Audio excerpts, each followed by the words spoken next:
Boy, it's a lonely post sometimes being a county chair. Thank you, and thank you. And to all my friends in organized labor, the backbone of our party, please stand up and be recognized. Thank you. I know how hard it is to organize and win as a Democrat. I have the honor of leading the Kane County Democratic Party since 2002.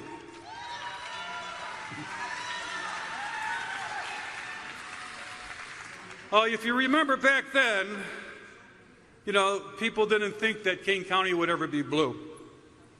People would laugh when they say that we turned blue. But we knocked on doors, we talked to our neighbors, and we built a movement from the ground up. Now, Kane County is run by Democrats. We elect Democrat members of Congress, and we kept all the MAGA Republicans out. But unfortunately, our successes in Kane County and in Illinois wasn't replicated across the country. Donald Trump is back and more dangerous than ever. He's promised political revenge, dismantle our Constitution. They're trying to gut crucial protections like Social Security, Medicare, and Medicaid. Well, not if we have anything to say about it. Democrats are the party of working people. We believe your birth shouldn't determine your destiny.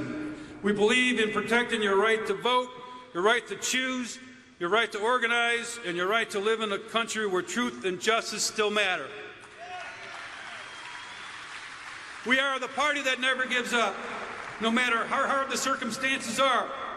We didn't give up against Ronald Reagan when he went after the unions.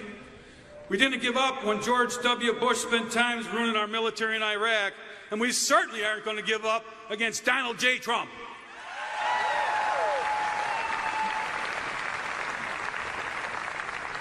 This event is not just a fundraiser, it's a launching pad, because the next election is not just another political contest, it's a test of who we are as a nation. It's a test on whether we kick people off their health care so some wealthy corporations get a tax break. Yeah, thank you for that. It's a test whether we support workers or wealthy tech executives in Silicon Valley who hurry up and break things to protect people. It's a test on whether the laws apply to us or protect the wealthy who support Trump. We know the answer, but it won't happen unless we make it happen. That means registering voters, knocking doors, raising money, and turning out every last vote. So today, you're going to hear from some great speakers and what's at stake. But know this, I'm ready for the fight. Are you ready to fight with me? Are you ready to fight to make Speaker Jeffries the Speaker of the House? Are you ready to take back his country? Thank you. Enjoy the brunch.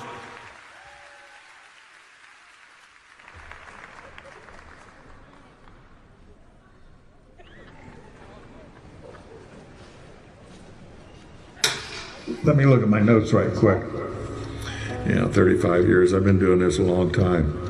When I started in politics, Illinois was not a blue state. We had Republican governors, one after another. Illinois is a very big state. Chicago and the Collier counties, we are a blue state. But outside of those areas, we are not. We have 102 counties, and that means 102 different voices. We're a very diverse state, and what plays in Peoria may not play in Palatine. We oversee all 102 county Democratic parties in the state of Illinois to provide training, resources, and best practices to help turn out Democrats and get Democrats elected. I was proud very early in my career to work with IDCCA. IDCCA was the foundation of the start of my political career. We help them in all aspects of training and getting candidates elected. Connecting me to the local party. We've had questions about things that, our county has maybe never done before. They've got experience, or they have people that they can connect us to that have experience. Those candidates are trained to run and win. The best ways to help do voter contact, use Vote Builder. How do you go out and get your lid at the doors, and how do you pay for that? And you need that infrastructure. It's important to know that there are others going through the same thing you are, and they're only a phone call away. County chairs are volunteers. I have the utmost respect for all of my county chairs, and the work that they do on a daily basis. Possibly the most important aspect of building our party is starting at the grassroots level to build up. Because local politics affects people the most. It's important to me to know that my daughters are growing up in a country where their rights are protected. There's a team that we're a part of, that we're part of something bigger. I think that we have an obligation to care about each other. And thankfully, my wife is a very understanding woman, and my kids understand that Daddy is trying to help get people elected and help save the world. Thank you to the families and thank you to the past chairs that have helped make this organization what it is today. I hope that one day they'll understand why I wasn't there all the time, but that I was doing it for the right reasons.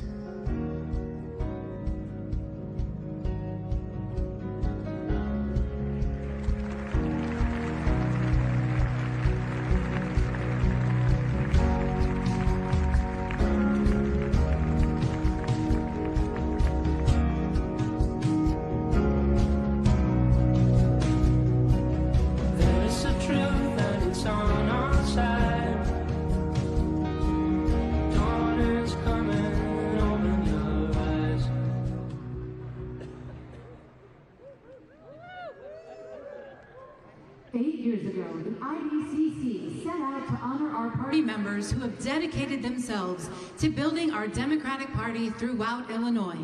This past April, the IDCCA recognized 4 recipients as part of this year's Party Builder Award Class of 2025. Please join us in recognizing Ben Head, co-founder of Operation Swing State, the Congresswoman from the 2nd Congressional District, Robin Kelly, Joe Power, founding partner of Power Rogers Trial Lawyers, and State Senator Ram Vilivalam.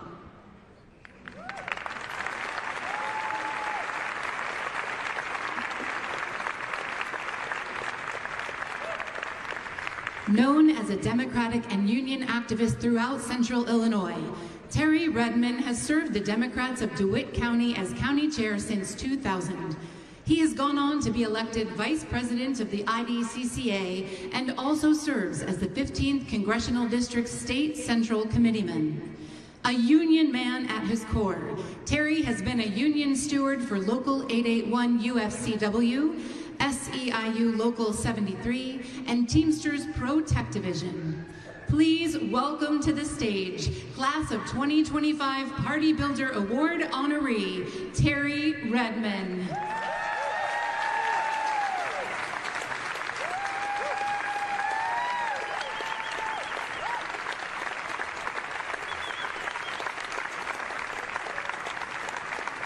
Good morning, Democrats.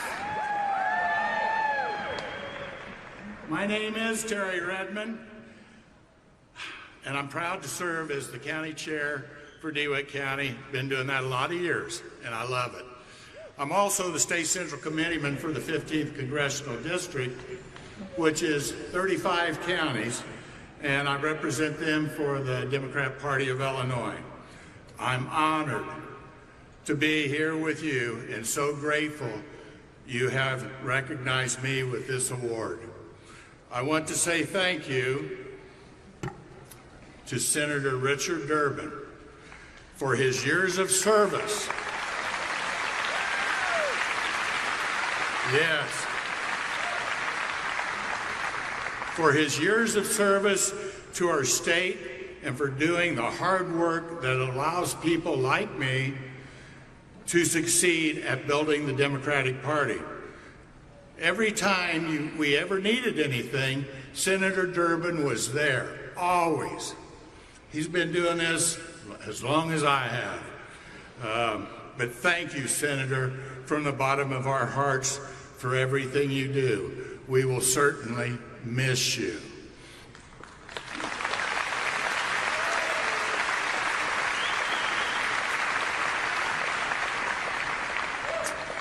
And it goes without saying, all the county chairs know the legend, Bill Houlihan. Absolutely. Bill is a county chair and a state central committeeman like myself. He's forgotten more about politics than I'll ever know. Great guy. I also want to thank Governor J.B. Pritzker for his leadership of our state.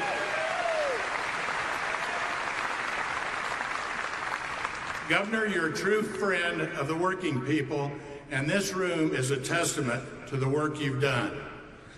Thank you also to Chair Mark Gately and to Dan Kovatz.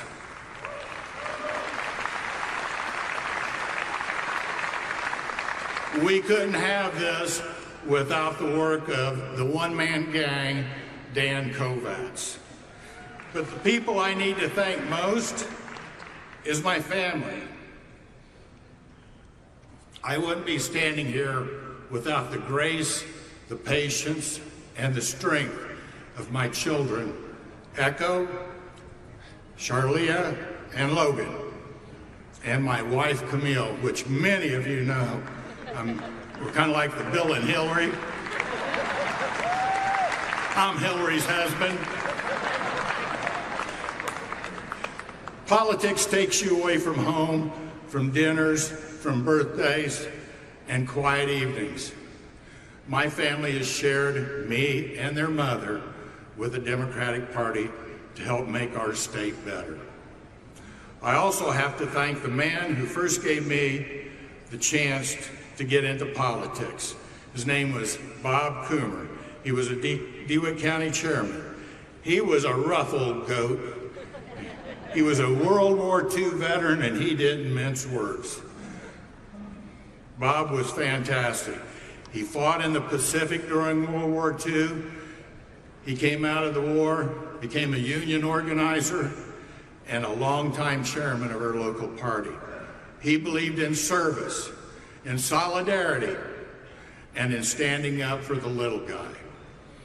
He handed me a couple of tickets 30 plus years ago, probably closer to 35 years ago, and said, hey, there's something going on over at Springfield. You and your wife can go to it if you want. Here's some tickets. So we thought, well, what the heck? We were just getting into politics. So we came over to our first brunch. There's about 100 or 200 people sitting around, but it was kind of interesting talking to the elected officials. Since that time, it has grown to this.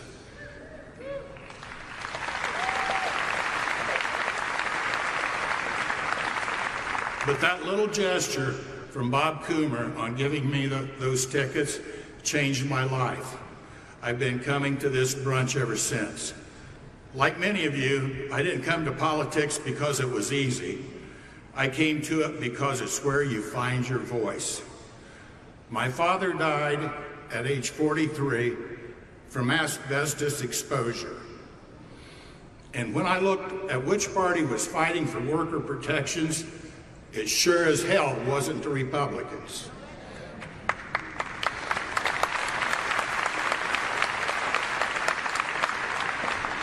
It was the Democrats who fought by our side for worker protections. That's why I fight, and I fight as a Democrat, because this party is about helping people, standing up for health care, for local schools, for working people, and for our communities. None of that work is possible without you, and none of that work would be supported the way it is but our friends in organized labor. I come from a union family. Yes, thank you, unions.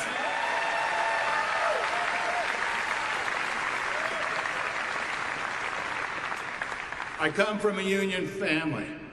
My great uncle was business agent in McLean County for the machinists. My mom was a union steward. My dad was a proud labor member. My daughter is a member of the Transportation and Communications Union. My wife is a retired vice president of local 73 SEIU. And I'm a proud Pro-Tech Teamster retired.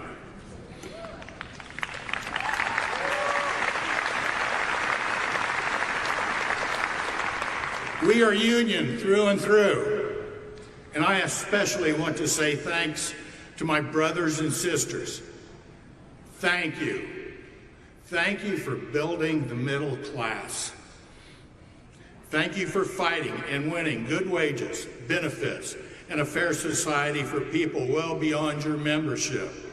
And thank you for giving people like me a chance to make a difference. Now let me close by saying this. We all know what's going on with Donald Trump and the MAGA Republicans. They don't care about working families. They're tearing down every protection, every principle, and every law they can. But we're not going to take it. Not here in Illinois. Not anywhere.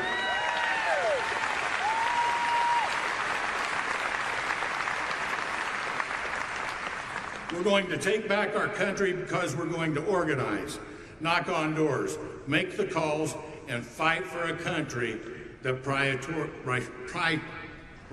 easy for you to say, prioritizes working people again. Thank you for being here today, and thank you for what you're about to do in November of 26. I can't wait to say, Speaker Jeffries. Thank you.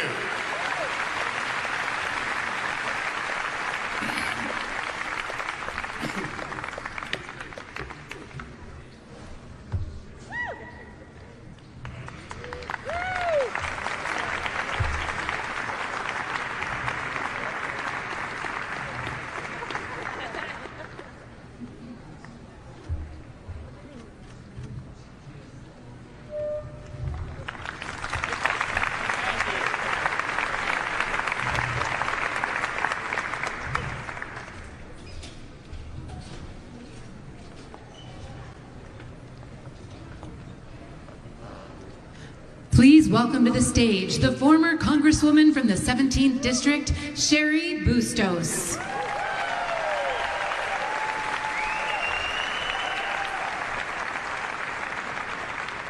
Mayors, Congresswomen, state senators, city council, county board, village president, city clerks.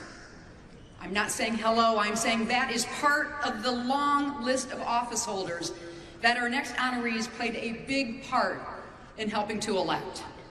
In all, over the last 23 years, hundreds of Illinois women have learned the fundamentals of running for office. And more importantly, here's the more important part, they have learned the where-tos, the how-tos of winning when they're running for office. All of this has been made possible through the Illinois Women's Institute for Leadership, a training academy founded by our party builder honoree, Loretta Durbin.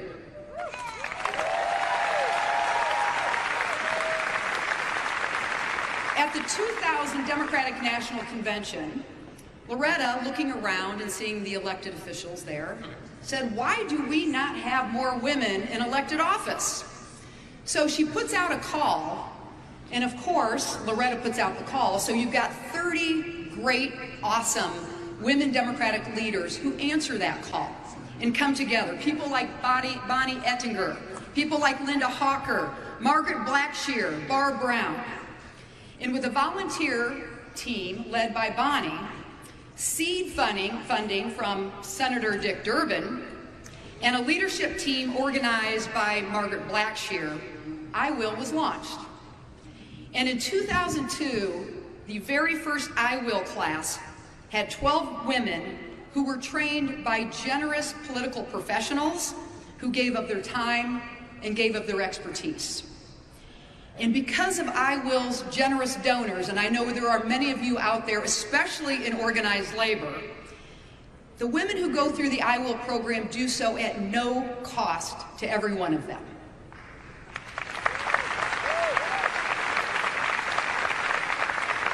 So now, close to a quarter century later, IWIL alums have run in, this is another great stats, more than 600 races with a 78% win rate.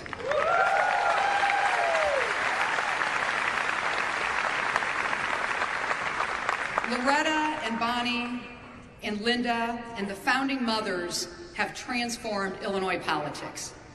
And if you'd like to take a real live look at just what that impact is, I would like to ask everyone who has gone through the IWIL program or have served on the board or is serving on the board to stand and be recognized and take a look around.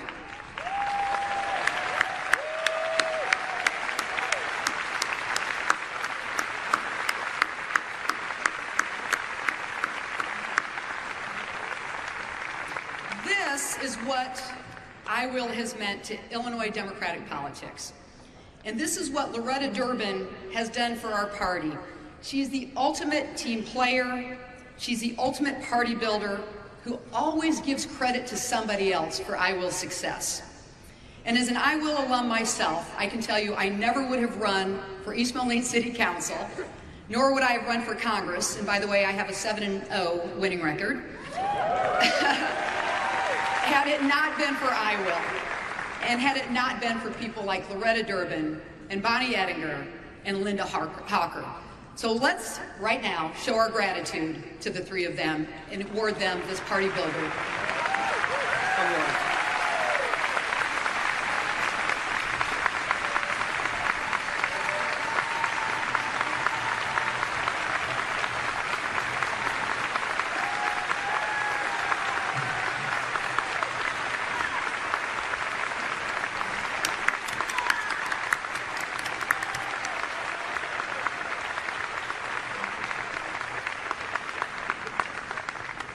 Good morning. I'm honored to accept the Party Builder Award on behalf of the women who helped start and sustain IWIL Training Academy and the generations who have turned it into what it is today. Thanks to the chairs for this great recognition. You've been great partners throughout the years. When we started this journey, there had only been one female senator, Carol Mosley Braun, who had represented Illinois in Congress, and only a handful in the state legislature. We knew that had to change. We founded IWIL because we believed that if women had the training, the support, and a seat at the table, they would not only run for office, but strengthen the Democratic Party and improve communities in Illinois.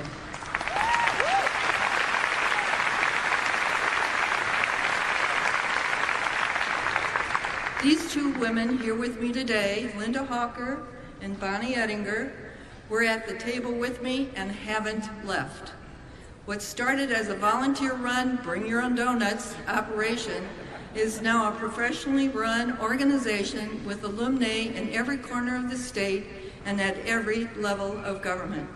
We could not have done this without support from the Democratic leaders, labor allies, and our presenters who give us so much to IWIL.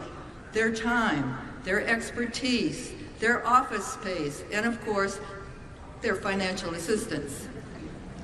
Some have been with us from the beginning, like AFL-CIO and ULICO, who are here today and continue to support our classes each year. And yes, Dick, who gave us the seed money and then stepped aside so we could do it our way.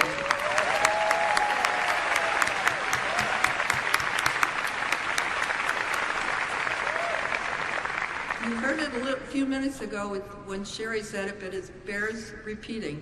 IWIL has trained more than 260 women. 60% of them have run for elected office.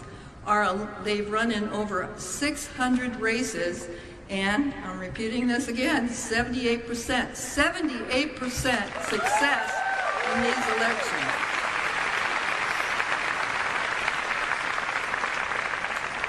Today, more than 60 of our graduates are serving in elective or appointed office, and over 100 have served since we began. You know, we started this because we were tired of waiting for permission. We built our own table. Now it's your turn to pull up a chair, bring others with you, and keep building the party we believe in. Applications. I cannot not do this. So listen carefully. Applications for the class of 2026 open on Tuesday, September 2nd. Join us. Thank you.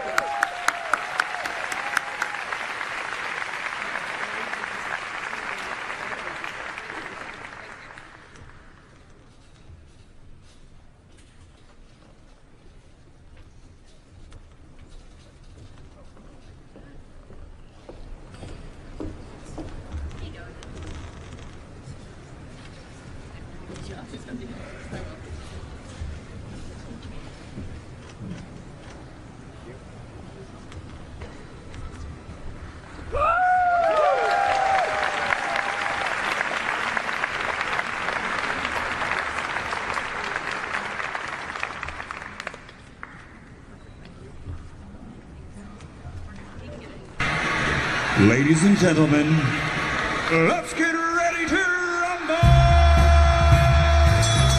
Donald Trump's administration is lying to you. They're scaring the out of people. This is cruelty for the sake of being cruel. Sending them to other countries without due process. Everyone sees it, but not everyone is talking about it. Wow! This is the state of Illinois. We're standing together ready to fight. We are the leaders of this moment. Everybody needs to speak out, and it's not partisan. Our leaders are taking charge of the things that we can control. We have their backs, and we're going to uphold their rights. We're a country of immigrants. History will judge all of us. That's it. And we can save lives, and we can save money. She did exactly what she said she was going to do. Grubhub used deceptive business practices, and now they're paying up $25 million. We believe in continuous improvement. We have worked hard to pass monumental legislation. Unbelievable! We stand together. Our unity is our strength, our superpower. We know how to win, and more importantly, we know how to protect our communities. The path forward is together.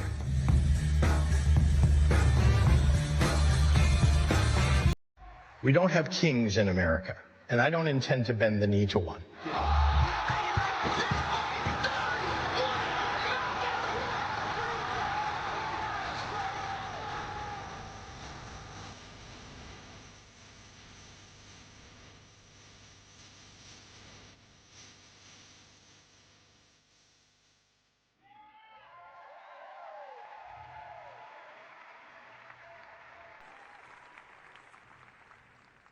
Please welcome to the stage candidate for United States Senator, Lieutenant Governor Juliana Stratton.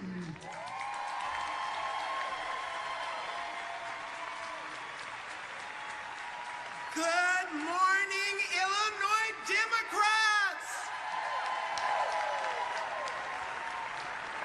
And congratulations on another wonderful IDCCA brunch. First, let me thank President Mark Gately and every Democratic county chair for delivering wins across Illinois.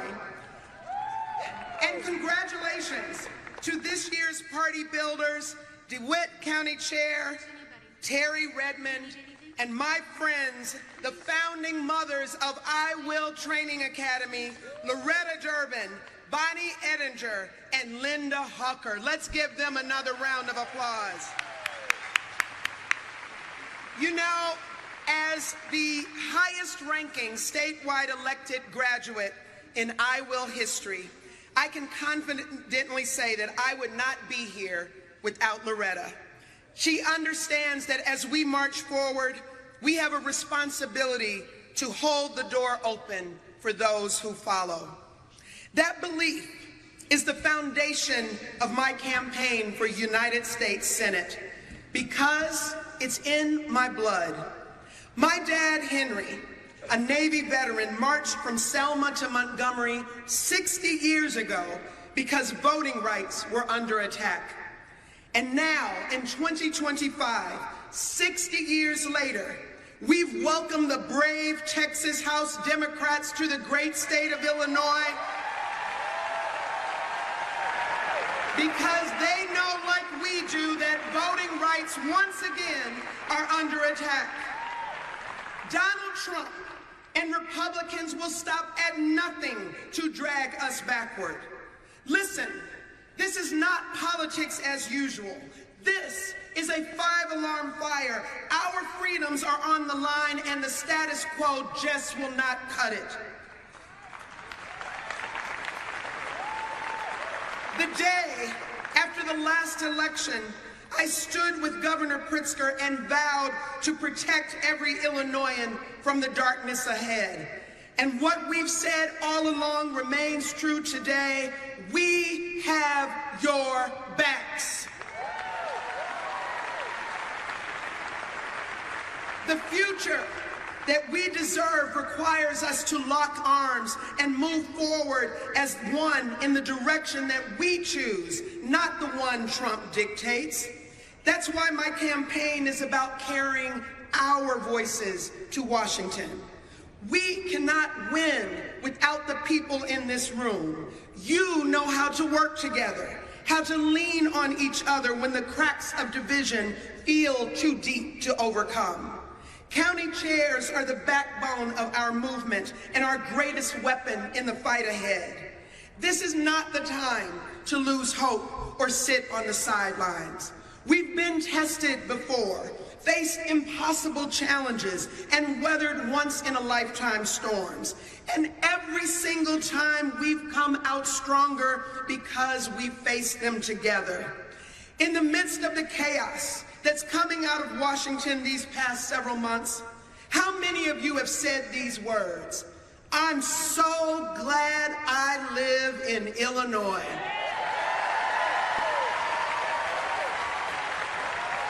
It is why the country looks at us as an example, because Illinois is the blueprint.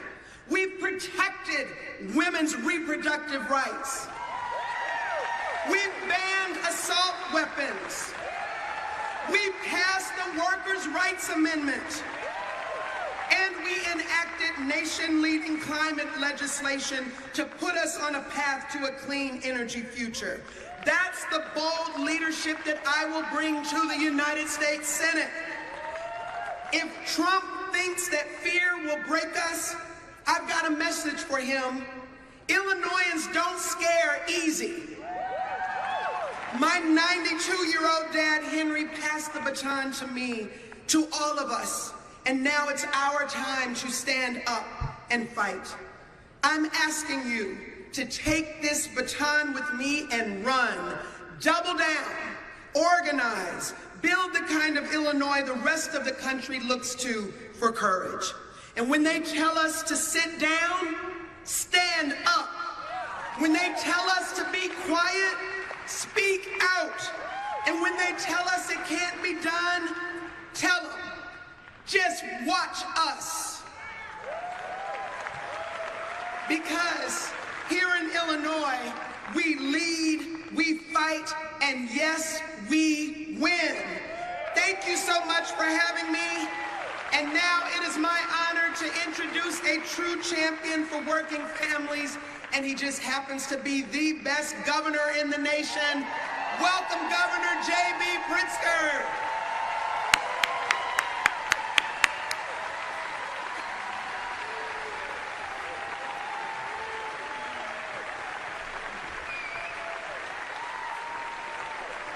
Good morning, Illinois Democrats.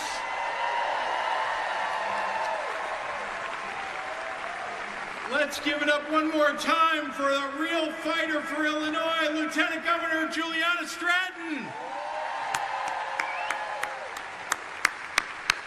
So, Illinois Democrats, are you ready to rumble? What an honor it is to join your chair, IDCCA chair, Mark Gately, and our county party chairs and our Party Builder Award recipients to celebrate the resurgence and energy of Illinois Democrats.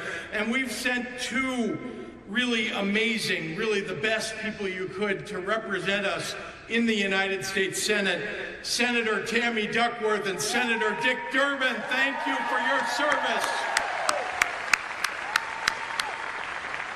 And how about another cheer for our great House Democratic leader in Washington, Hakeem Jeffries? From Cairo to Decatur, to Peoria, to Chicago, each and every one of you is making our party stronger, helping to bring in every vote, every voice, every volunteer that keeps Democrats and our party flourishing. Don't ever think that it goes unnoticed or unappreciated. From phone banking to door knocking to protesting to rallying, you deliver victory for Democrats across the state of Illinois. So from the bottom of my heart, thank you, thank you, thank you.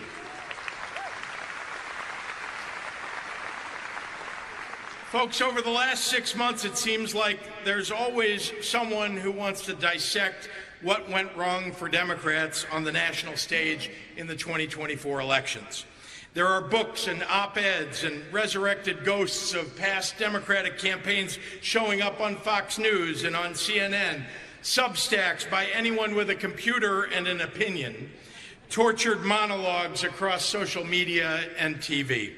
The pity party, the circular firing squad, the think tank brainstorming sessions, they just need to be over. Since the dawn of the Republic, political parties have won and lost elections and then won again, and that's what's going to happen to us in 2026.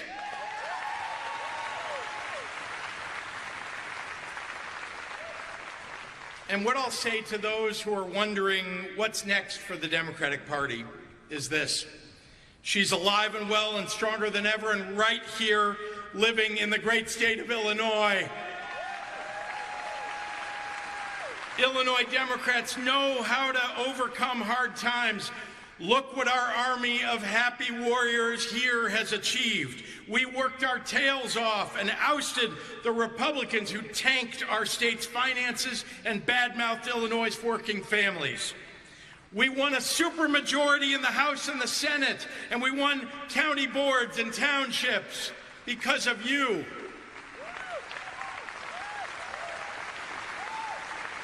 And we Democrats, we wasted no time turning the ship around. We took the Republicans 2 years of no budget, and we balanced 7 budgets in a row. We took 8 credit downgrades and turned them into 9 credit upgrades. We paid off all the overdue bills that the Republicans left us. We nearly doubled the minimum wage. And we invested $2.5 billion more in public education, from early childhood to K-12 to community colleges to universities. We cut prescription drug prices and we beat back the insurance lobby to protect mental health coverage. We built a firewall around civil rights in this state, and we turned this state into a safe haven for women's reproductive rights.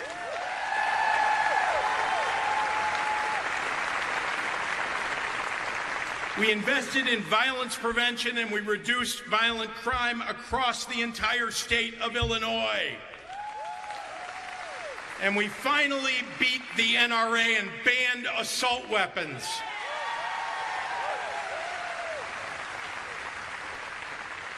Illinois Democrats shook off the rust of old poll-tested ideas, and we've governed instead with a renewed dedication to the needs and the wants of working families. And we've lifted up those who've been left out and left behind. Illinois desperately needed a new chapter, so we turned the whole damn book on its head.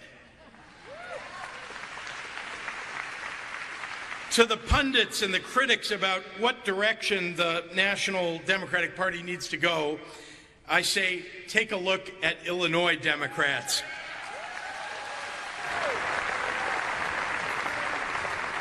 Yes, winning elections is partly about messaging and strategy, but it's mostly about values and delivering on them. And our values are exactly where they ought to be.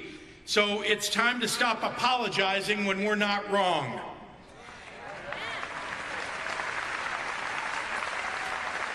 And it's time to stop surrendering when we need to fight.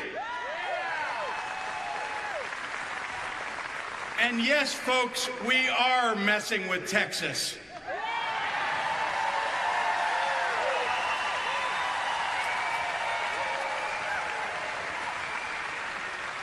Our farmers and small businesses don't deserve to be bankrupted by Trump's tariff wars. Our working class families don't deserve to lose their health care because Republicans in Congress want to hand a massive tax cut to billionaires.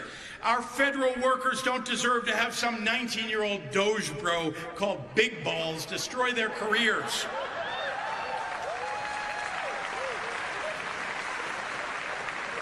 Kids and adults with autism, loving contributors to our society, don't deserve to be stigmatized by a weird Nepo baby who once stashed a dead bear in the backseat of his car.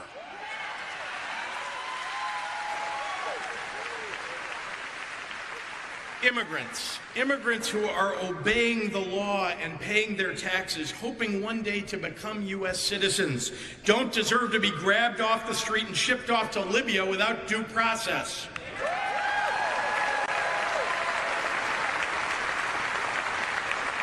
Our brave soldiers don't deserve to be told by a washed-up Fox TV commentator who drank too much and committed sexual assault before being appointed Secretary of Defense that they can't serve this country simply because they're black or gay or a woman.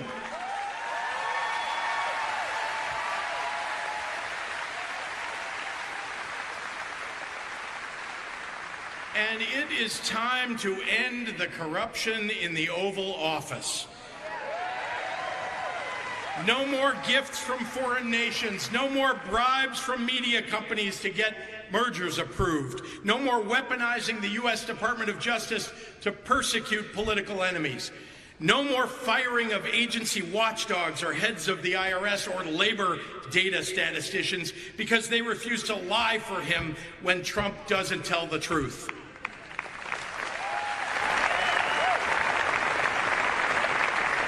Corruption has taken over the federal government, and it's got to stop. Now, if it sounds like I'm becoming contemptuous of the MAGA Republicans in Washington, it's because I am.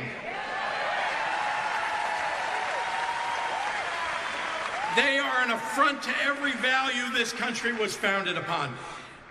There's a dark hopelessness in our national politics right now, but make no mistake, we have lived it in Illinois when we had Republicans in charge. But I'm optimistic that the nation will have a chance to play out on the national stage the story of restoration that we are writing here in the Prairie State. Ours is a story that doesn't have a cult telling us what to believe, or sycophants telling us what to say, or a king telling us what to do.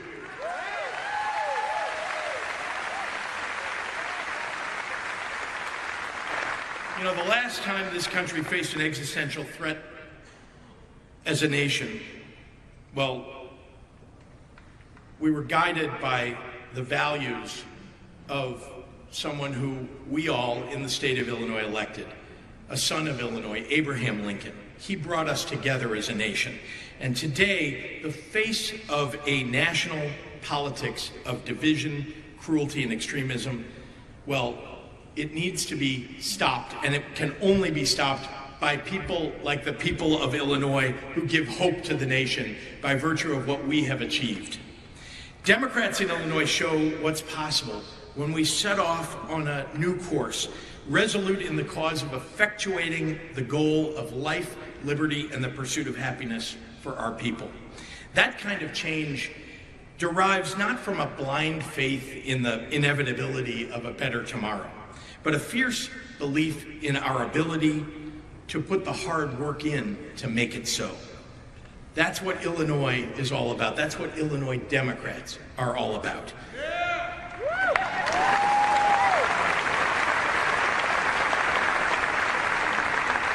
A decade ago, Donald Trump descended that tacky golden escalator and began his assault on America. Now the lives and livelihoods of working families, the middle class, and the most vulnerable are under siege. Our democracy, our very democracy, is on the line. So to anyone wondering who's going to fight for them, well, look to your left, look to your right. The hero of this story isn't coming from somewhere else. It's you. It's Illinois Democrats. It's each and every one of you. So I got to ask you, Illinois Democrats, are you ready for the fight? of the fight. Let's go get them. Thank you all very much.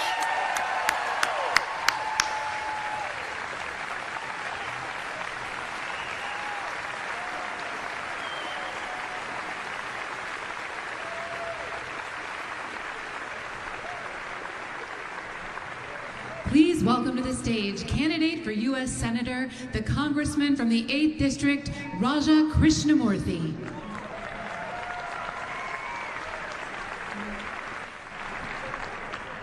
Good morning, Democrats. I'm Congressman Raja Krishnamoorthi. I want to observe those 3 rules of public speaking. Be short, be sweet, and be gone.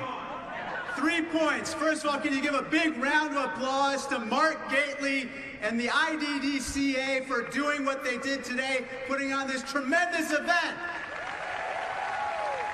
It's an honor to serve with you, Mark. Second point, can you give a big round of applause to Dick Durbin, J.B. Pritzker, Tammy Duckworth, and my own leader in Congress, Hakeem Jeffries.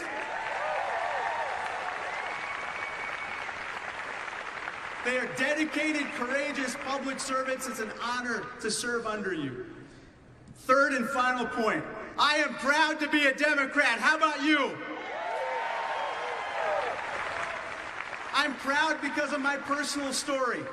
As many of you know, I came to this country when I was 3 months old. Unfortunately, things did not go well initially. My father lost his income. But thanks to the generosity of the American people, we were allowed to move into public housing and food stamps. Eventually, my father made it on his feet and then made his way to, of all places, Peoria, Illinois. That's where we entered the middle class, and every single night at the dinner table, my father would say, think of the greatness of this country. Think of the greatness of this country, and whatever the two of you do, my brother and me, just make sure it's there for the next families who need it. That became my mission statement. So fast forward through college and law school, stints in the public and private sector here in Illinois. I got elected to my current position in Congress, and 5 terms later, I'm still pursuing that mission statement. Make sure this country is there for the next families who need it. Period. End of story. That is my why.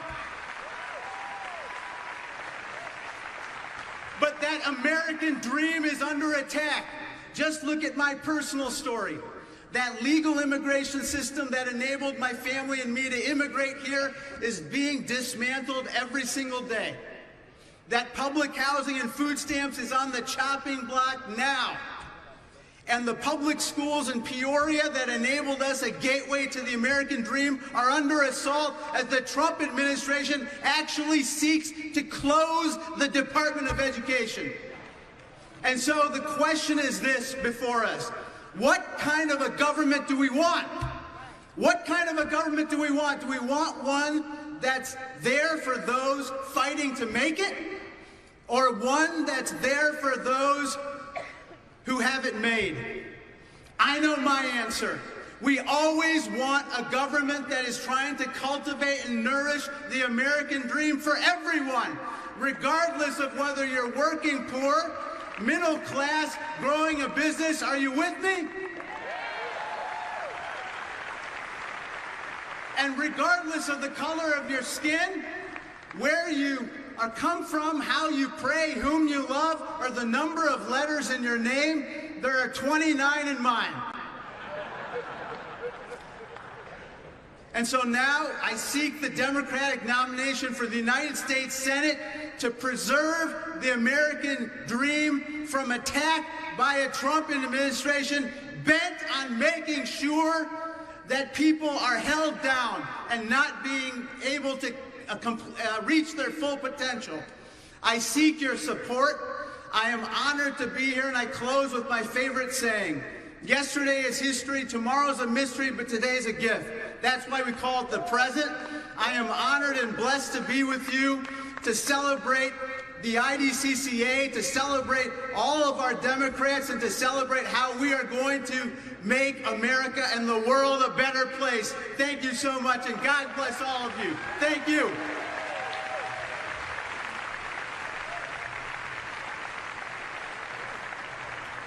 Please welcome to the stage United States Senator Tammy Duckworth.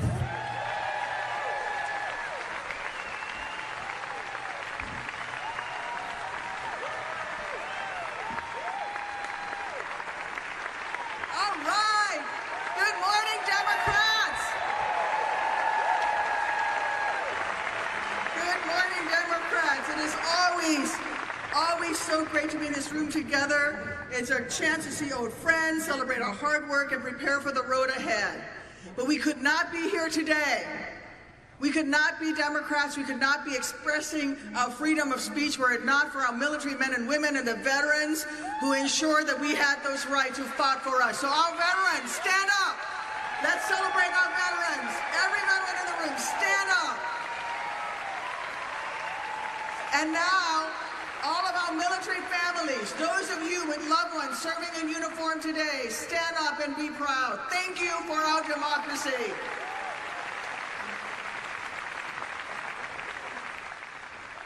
But there is no question that things are heavier this year. The Trump administration has already fired over 6,000 veterans from their federal jobs. They're looking to cut 83,000 jobs from the Department of Veterans Affairs that is there to serve the men and women who have sacrificed for this country. So I gotta tell you, it's been a really tough few months in Washington. It's not been easy. Every day we see Trump, the 5-time draft-dodging coward, and his Republican co-conspirators. They find new and increasingly cruel ways to hurt our country, making America so-called great only for billionaires, big corporations, and those with the narrowest, most backward views of what this country is and what it stands for. Have you even seen what he's done to the White House? How much gold and gilding he's put in that? It is gaudy and ugly, and it's not what America's about. And the last time I was in a room that gaudy and ugly was Saddam Hussein's toilet. And we flushed him down the toilet. But that is not how we do things here in Illinois. Our state is a beacon of hope. Governor Pritzker, Lieutenant Governor Stratton, under your leadership, Illinois has shown the nation how to govern with care and compassion and for all the people while delivering real results for the middle class. And in our state legislature, Speaker Welch, and also with our cabinet secretary, you know what? What Hakeem Jeffries is doing in Washington, we're doing here as well. We are beacons of hope. Kwame Raoul, what he's doing with the Democratic Attorney General's Association, fighting these fights in the courts, is a Herculean task, and they're winning a majority of those court fights. We cannot win those court fights, however, were it not for the 235 lifetime judicial appointments Dick Durbin put onto the benches. Thank you, Dick. We in Illinois are a safe haven for women's health care access, for immigrants, and even from lawmakers from Texas. Chaos is the name of the game in Trump's America, but there's one thing that is constant. Republicans keep on overreaching and under-delivering. They conveniently forget to look out for middle-class folks, choosing instead to spend their time enriching their ultra-wealthy, out-of-touch friends, but that just makes our work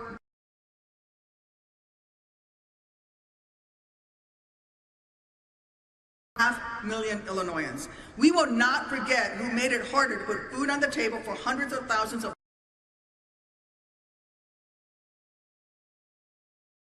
funding they cut and the departments they dismantled in the so-called name of efficiency. All to line the pockets of billionaires while delaying critical services and leaving the rest of America behind. We will not forget that they are doing everything they can to dismantle the nation's unions. Let me tell you, I flew into Iraq in a Black Hawk helicopter made in America by union personnel, and I knew that bird was going to get me home, and it did.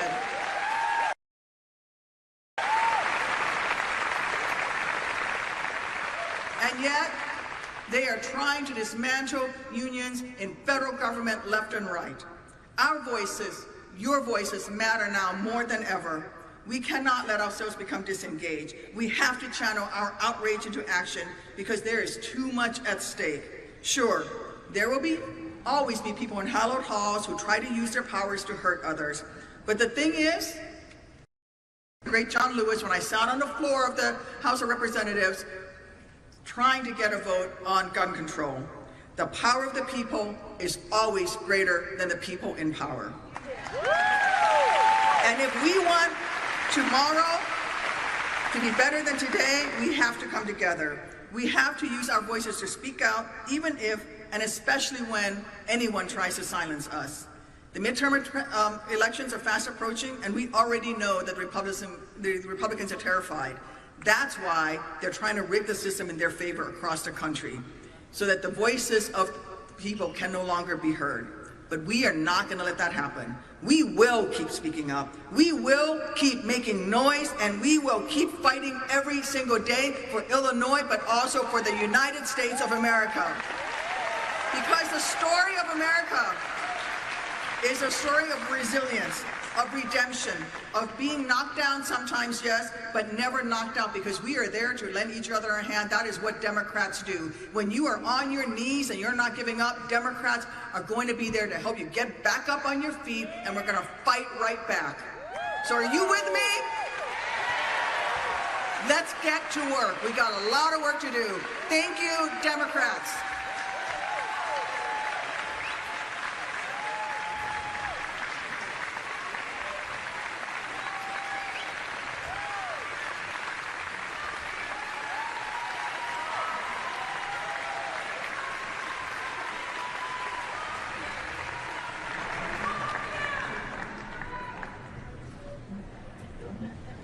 Please welcome to the stage United States Senator Dick Durbin.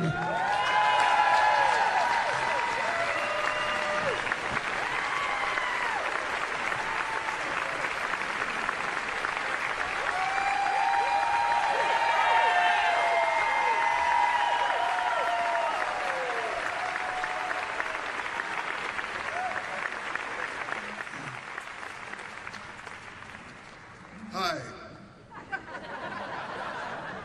You know me. I'm Loretta Durbin's husband.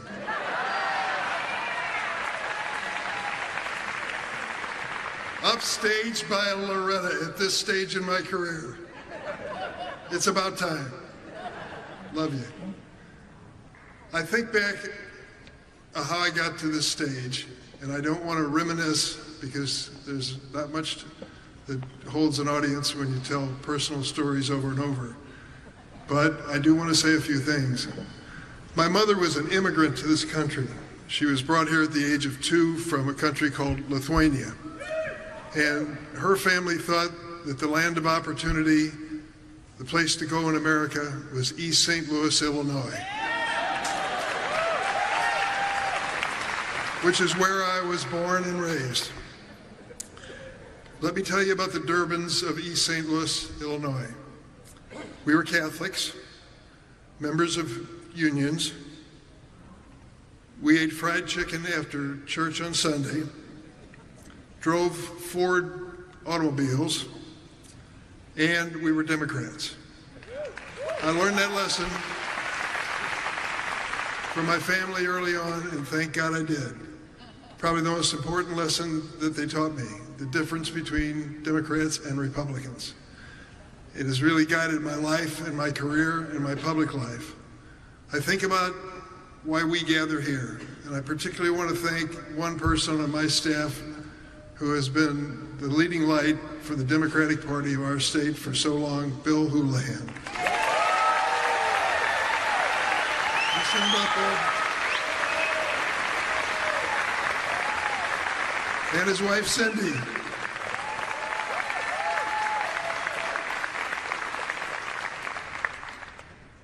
I spent this last week traveling around the state to find out what's on the mind of families and people.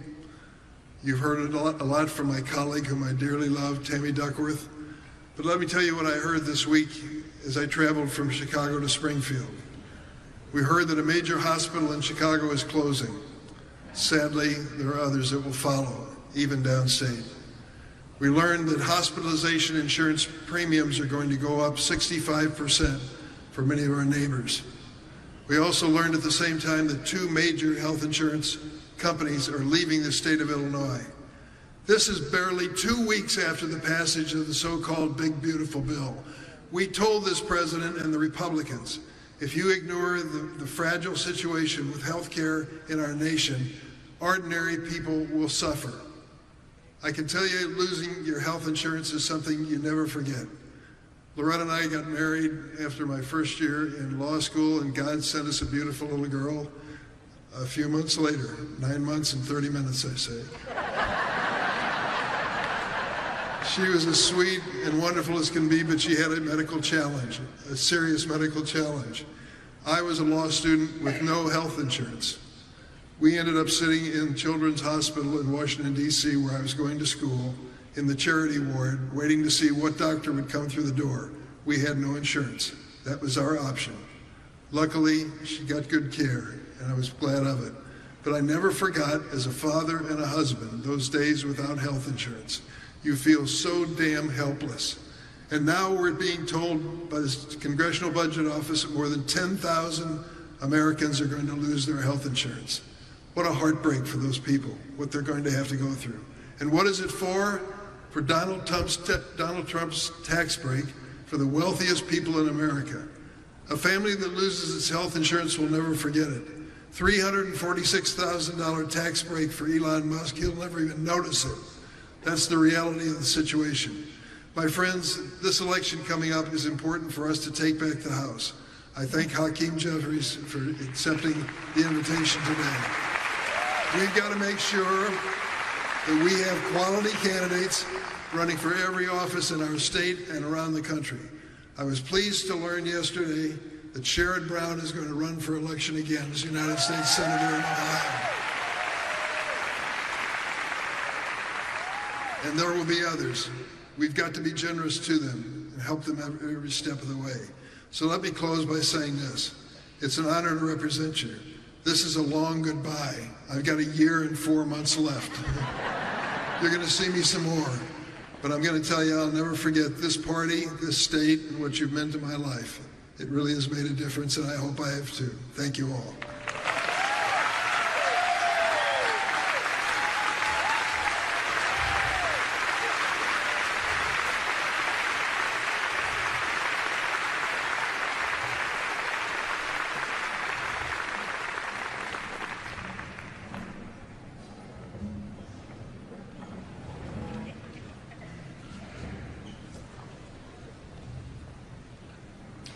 Please welcome to the stage candidate for United States Senator, the Congresswoman from the 2nd District, Robin Kelly.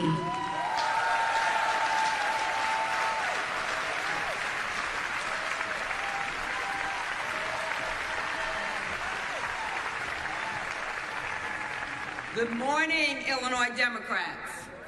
I am Congresswoman Robin Kelly, but I'm running hard to be your next U.S. Senator. What a great crowd we have gathered here today. And I want to give my thanks to Mark and all the county chairs for putting on such a wonderful brunch year after year. And I have to give a shout out to Dan Kovacs. I know what staff does, and frankly, as a person who got the speaker 2 years in a row now, I feel like I'm a part of his staff. So thank you, Dan. And thanks to all of you. I'm proud to stand with you and my fellow Democratic colleagues. I want to give a personal and big thank you to both Senator Dick Durbin and Loretta Durbin for their tireless work on behalf of Illinois. Thank you so much.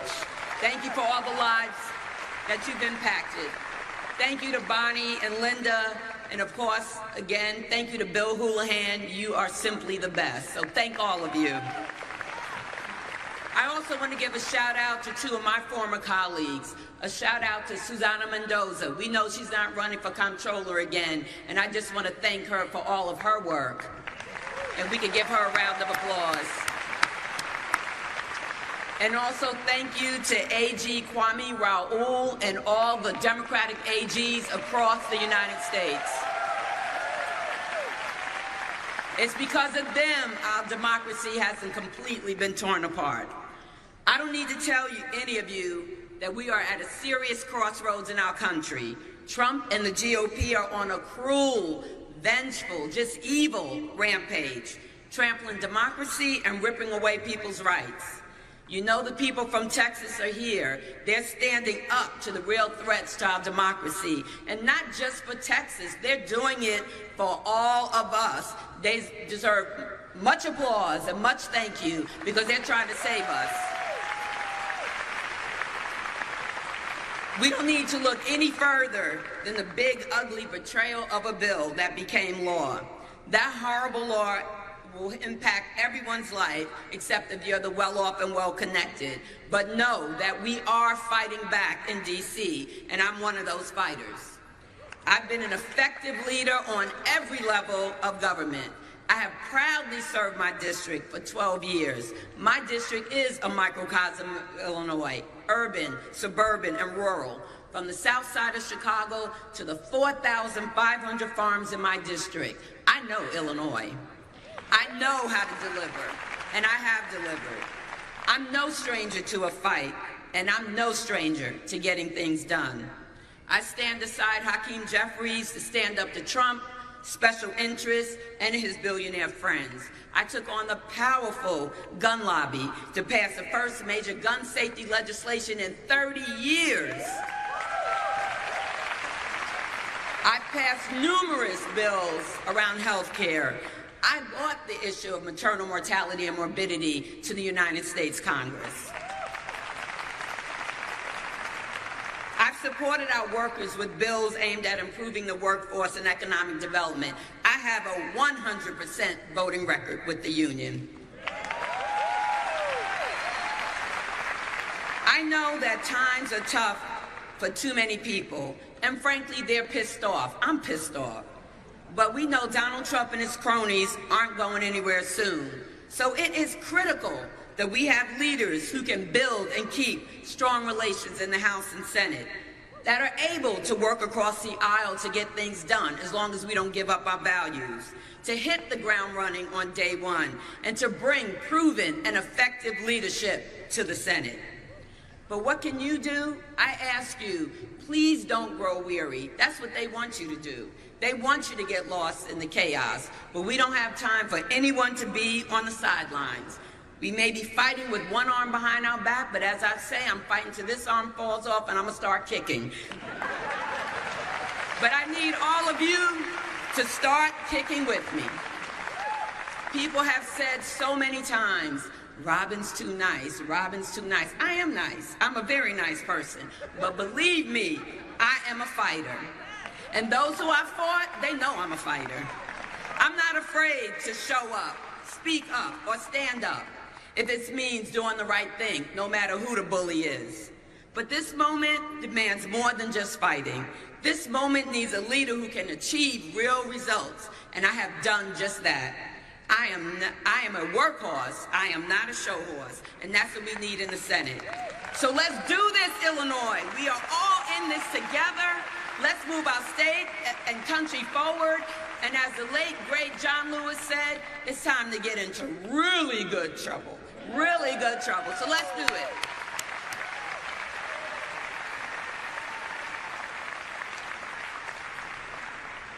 Now it is truly my privilege and my honor to introduce our next speaker. I was told I had a minute, but you know in Congress we have something called the magic minute. And the last time someone took advantage of the magic minute, it lasted 8 hours and 44 minutes. But Dan and Mark, relax, I'm not gonna go there. Our speaker wrote a book on the ABCs of democracy. Some would turn that on him. So let me tell you about our next speaker. He is able, he is brilliant, he is caring, he is dedicated, he is focused, he's efficient, he's genuine, he's honest, he's intelligent, he's just, he's kind, he's likable, he's a mentor, he's a noble New Yorker, he's an orator, he's purposeful, he's quick, he's a rapper, y'all didn't know that. He's serious, he's tough when he needs to be, he's a uniter, he's a visionary, he's a winner, he is excellent. He is young enough and he's full of zeal and zest. Please, let's give an Illinois welcome to my classmate my friend, as we say, the speaker in waiting, the gentleman from the People's Republic of Brooklyn, my little brother, Hakeem Jeffries.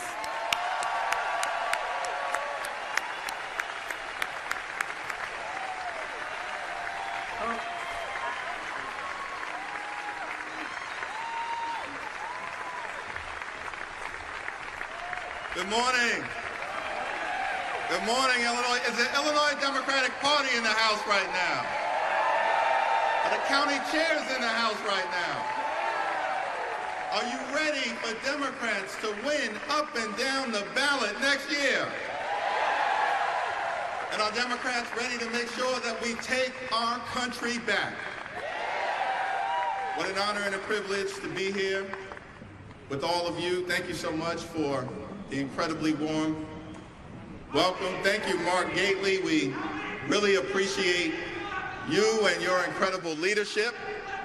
Mark, and what you have done in leading the County Chairs Association here in Illinois. We thank you. Thank you, Robin Kelly, for your friendship, for your partnership, and for your leadership, for those kind words of introduction. That was pretty impressive. She went from A to Z. Of course, to my other distinguished colleagues in the United States Congress who are here, Raja Krishnamoorthi, Sean Casten, Delia Ramirez, Nikki Baczynski, incredible members of the House of Representatives who work hard on your behalf each and every day. Let me thank Governor Pritzker for his friendship, his partnership, his leadership. One of the great governors in the United States of America who shows what it means to be a strong, purposeful, get stuff done kind of leader. And of course, to your two senators, we're thankful for Tammy Duckworth. Thank you for your service to Illinois, in the Congress, and to the country. And to Senator Dick Durbin, a legendary icon.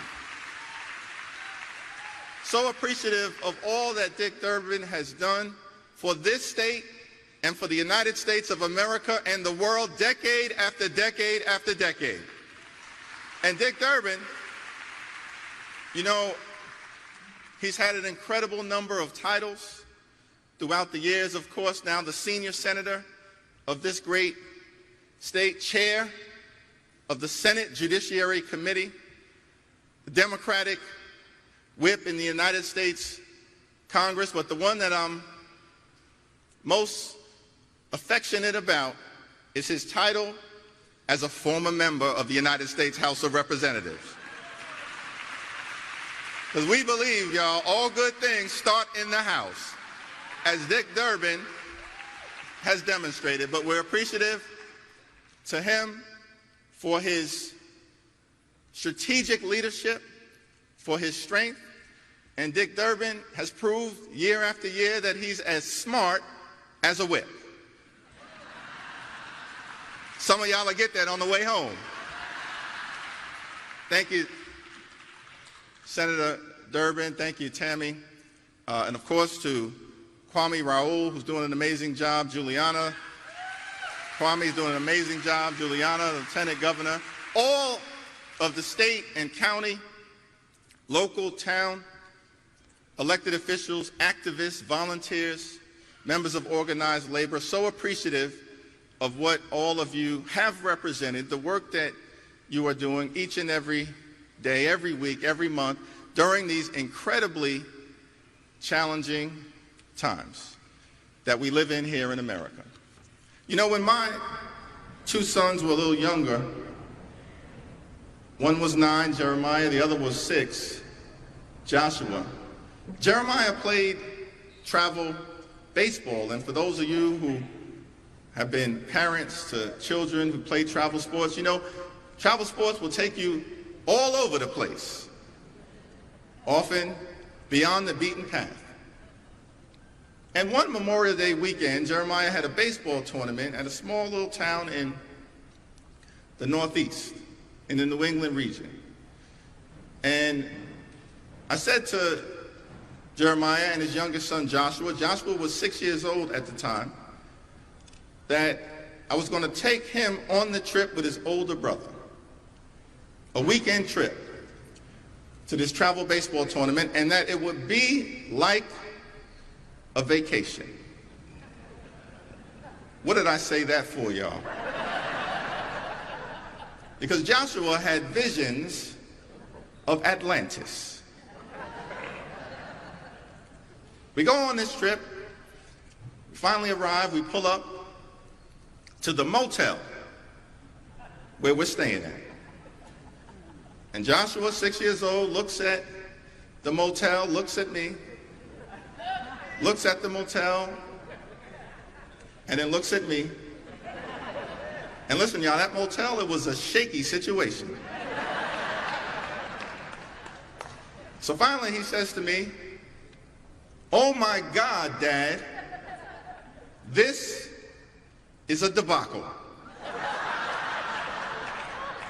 Joshua, 6 years old, so I look at him and I say, "Joshua, what does the word debacle mean?"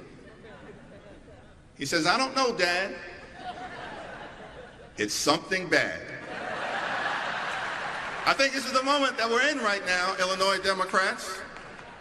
Crashing the economy is something bad. Destroying Medicaid as you know it is something bad. Taking a chainsaw to Social Security, something bad. Raising costs on hard-working American taxpayers, something bad. Firing veterans who served this country is something bad. Canceling medical research for children with cancer is something bad. Destroying the retirement accounts of everyday Americans, that's something bad. Trying to whitewash the most painful parts of American history, something bad. Unleashing mass ICE agents on law-abiding immigrant families, which should never happen, is something bad. And undermining the rule of law is something bad. The first 6 months of the Trump administration have been a debacle. America is better than this. We're better than this. We're better than this. You deserve better than what we are confronting. And the situation is just as bad in the House of Representatives. These folks are nothing more than a reckless rubber stamp for Donald Trump's extreme agenda. The only thing that they've accomplished is to pass this one big ugly bill into law that rips away health care from millions of people. Hospitals will close. Nursing homes will shut down. Community-based health clinics will be unable to function. Premiums, co-pays, and prescription drug prices are going to increase for everyone else. Folks will die as a result of this one big ugly bill. They're stealing food from the mouths of children, veterans, and seniors, and all of this is being done so they can enact massive tax breaks for their billionaire donors who don't need it. This is what House Republicans have done, hurting everyday Americans. Donald Trump hurting everyday Americans. Senate Republicans hurting everyday Americans to reward their billionaire donors. Donald Trump is pretending as if he cares about public safety in Washington, D.C. I have a message for him and the American people. The biggest crime scene that hurts everyday Americans in Washington, D.C. right now is 1600 Pennsylvania Avenue. That's the crime scene that we need to clean up on behalf of you and the American people. Situation just as bad in the House of Representatives. This is no longer the party of John McCain. It's not the party of Mitt Romney, not the party of Bob Dole. Many of us in the delegation, we served with Speaker John Boehner, Speaker Paul Ryan. They were deeply conservative men, disagreed with them on a whole host of issues. But it's not the party of those individuals. They also cared about the institution. They cared about the American way of life. They cared about our democracy, disagreed with them on a whole host of issues. But it's not the party of John McCain, John Boehner, or Paul Ryan. It's the party of Marjorie Taylor Greene, Lauren Boebert, Jim Jordan, and Mary Miller.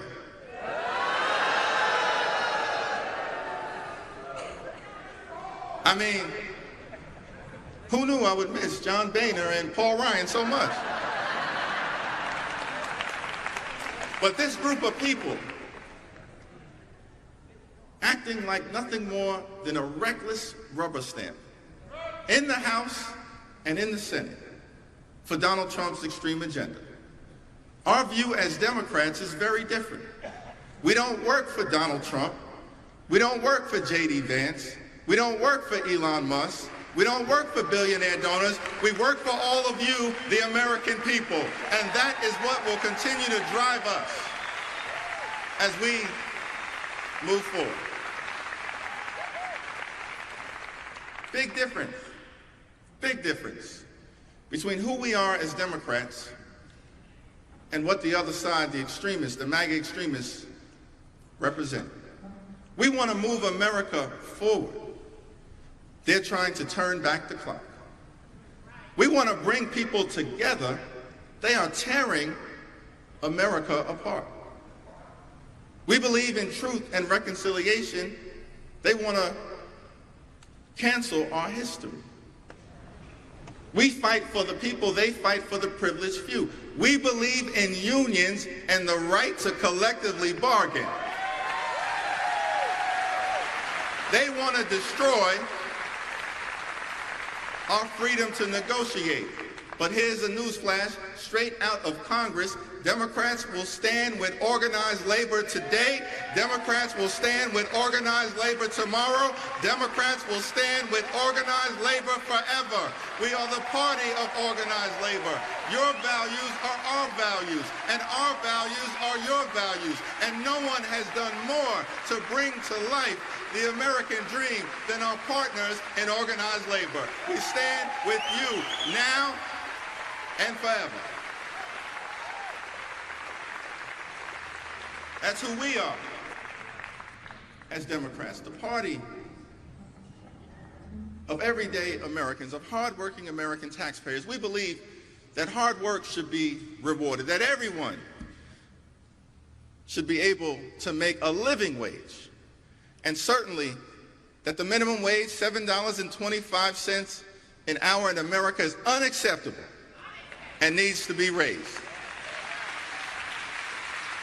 And that will be one of the first things we do. We believe as Democrats in this country, the wealthiest country in the history of the world, that no child should ever go hungry in the United States of America. Not a single child in Illinois or anywhere else here in this country. And we, of course, believe in a woman's freedom to make her own reproductive health care decisions at all times. Thank you, Governor Pritzker, for protecting it here in the land of Lincoln.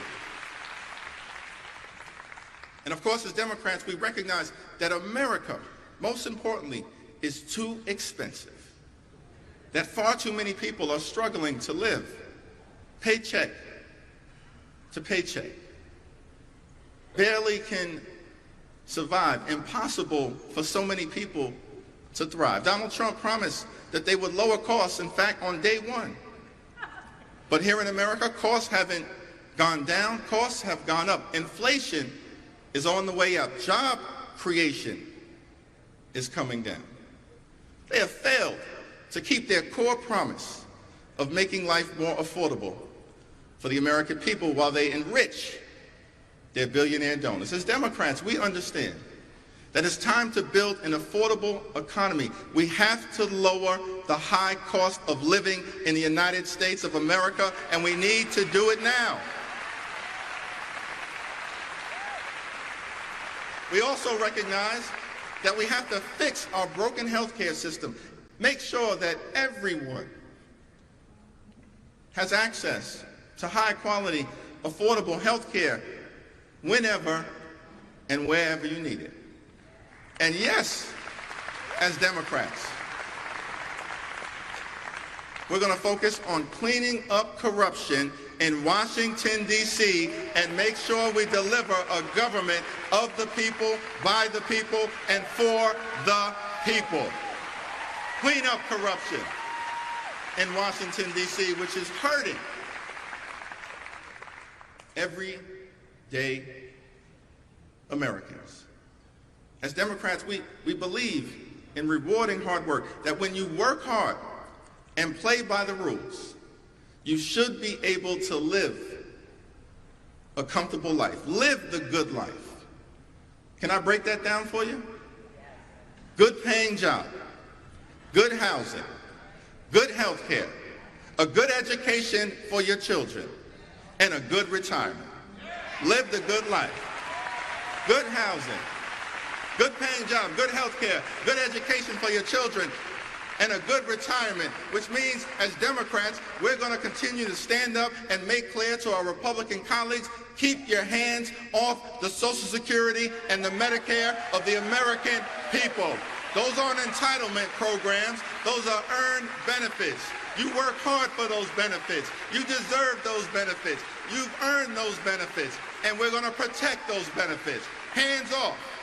Hands off today, hands off tomorrow, hands off this week, hands off next week, hands off this month, hands off next month, hands off this year, hands off next year. Keep your hands off of Social Security and Medicare always and forever. That's the Democratic Party position. I approve that message.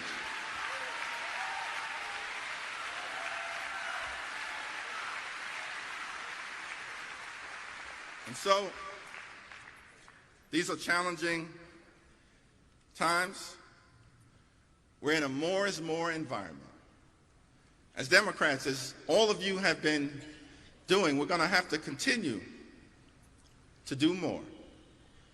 More rallies, more demonstrations, more protests, more press conferences, more speeches on the House floor, more speeches on the Senate floor, more town hall meetings in Democratic districts, more town hall meetings in Republican districts, more hearings on the Hill, more hearings off the Hill, site visits in country, site visits out of country, and more extraordinary actions like those being taken by courageous Texas Democrats to block this gerrymandering scheme and this Republican effort to steal the midterm election. More is more.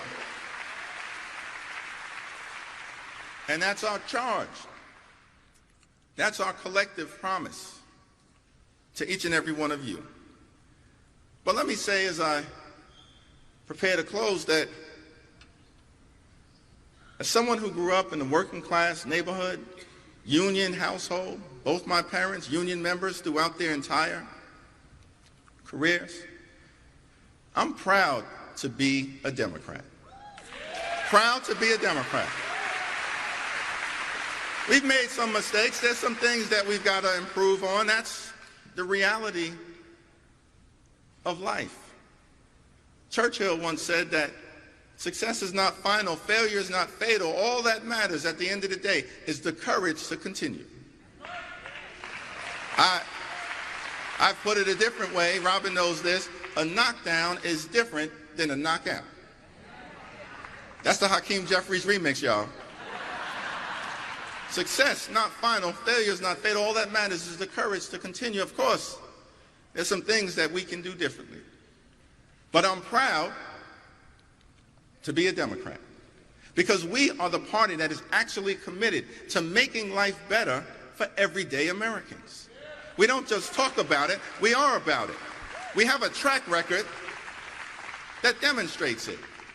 Social Security, rural electrification, the GI Bill, Medicare, Medicaid, Head Start, the Civil Rights Act, the Voting Rights Act, the Fair Housing Act, the Elementary and Secondary School Act, the Higher Education Act, the Children's Health Insurance Program, the Affordable Care Act, the American Rescue Plan, the Infrastructure Investment and Jobs Act, gun safety legislation for the first time in 30 years, the PACT Act to stand up for our veterans, the CHIPS and Science Act, the Inflation Reduction Act, and so much more. Every single one of those things brought to you by your friendly neighborhood Democratic Party.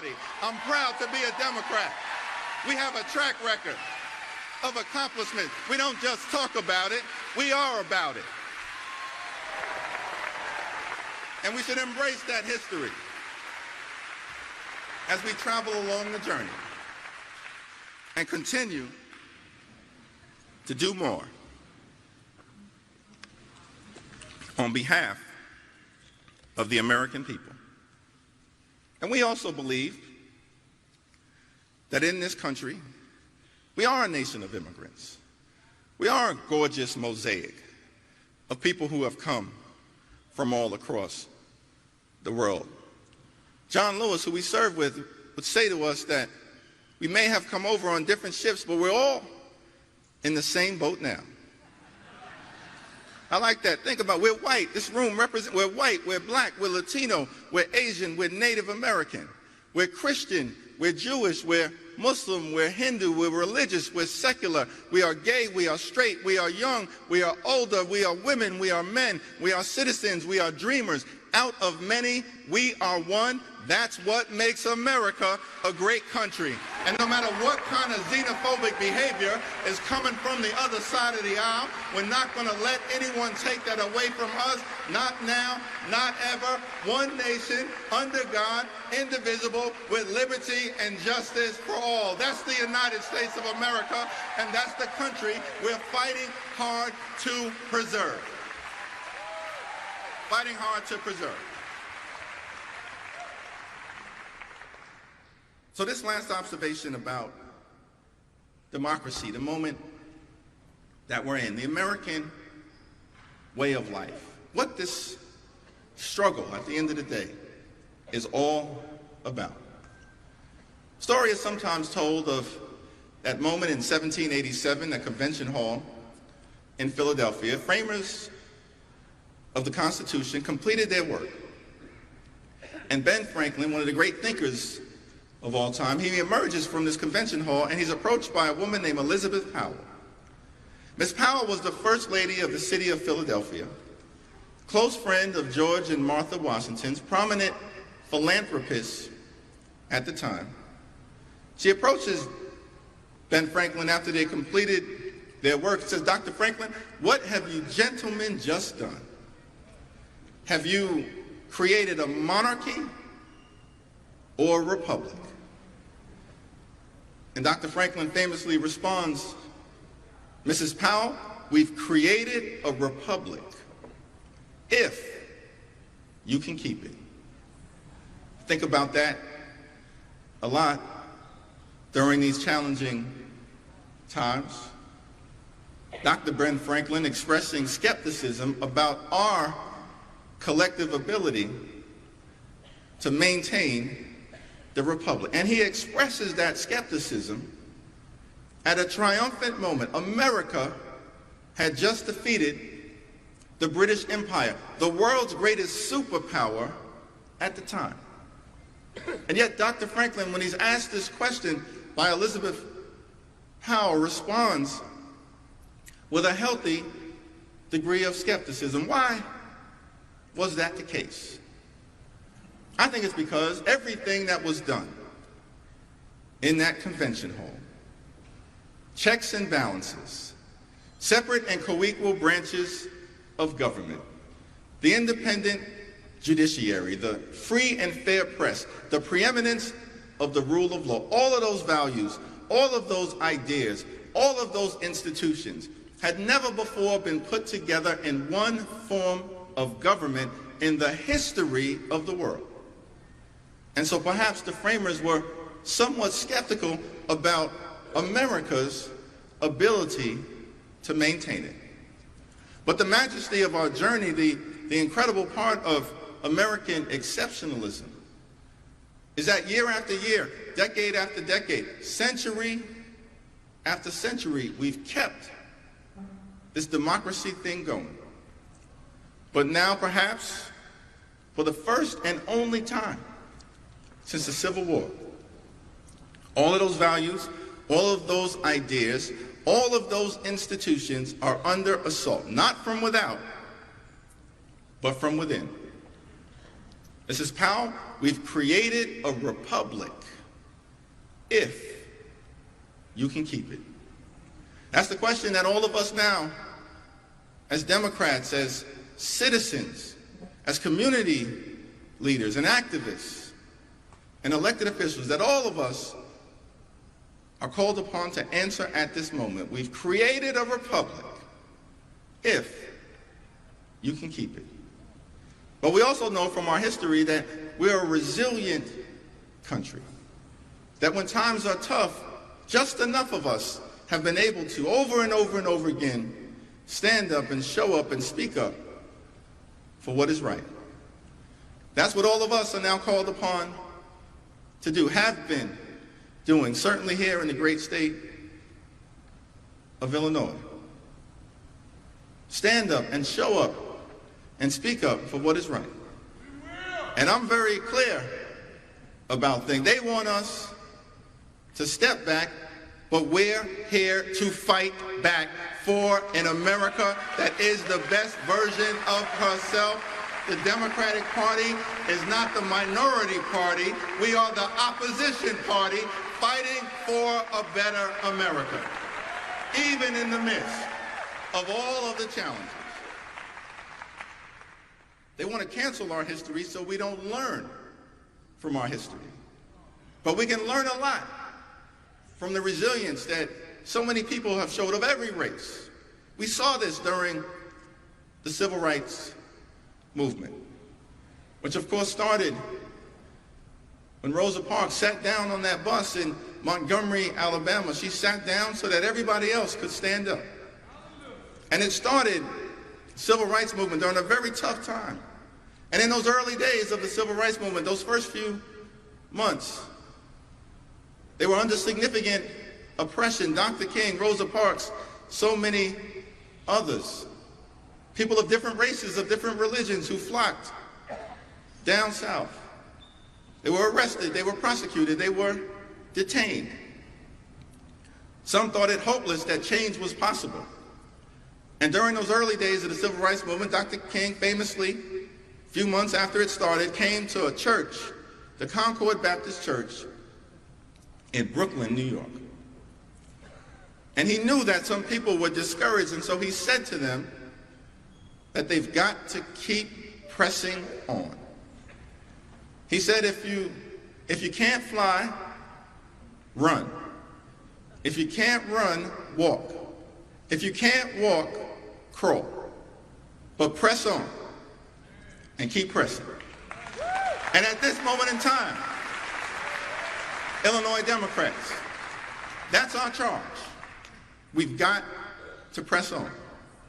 Press on for our children, press on for our seniors, press on for our veterans, press on for our farmers, press on for our unions, press on for our dreamers, press on for working class folks, press on for the middle class, press on for the poor, press on for the sick, press on for the afflicted, press on for the least, press on for the lost, press on for the left behind, press on for economic justice, press on for social justice, press on for racial justice, press on for civil rights, press on for voting rights, press on for reproductive freedom, press on until we take back control of the House of Representatives, press on for our democracy. We will press on as Democrats until victory is won.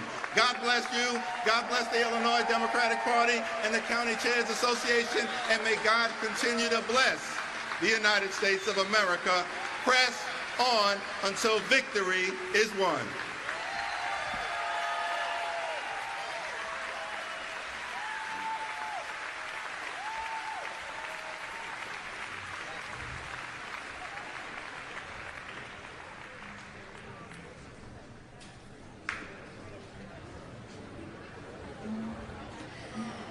Did you try your luck with the 50-50 cash raffle?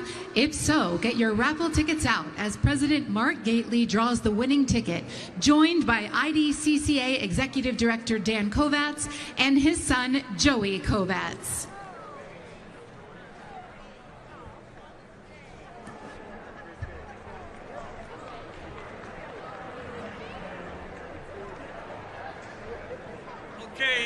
Okay, get your raffle tickets ready. Spin the wheel. Spin it good. All right.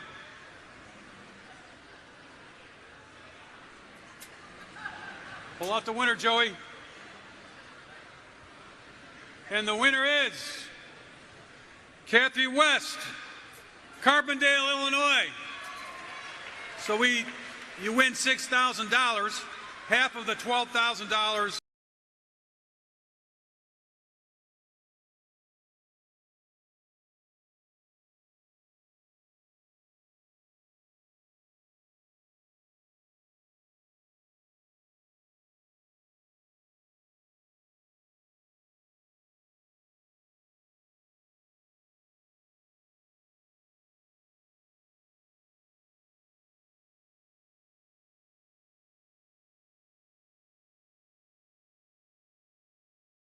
That we got. So thank you all. I hope you enjoyed the brunch. County chairs, please come forward. We want to get a photo of everybody. Thank you again, everybody.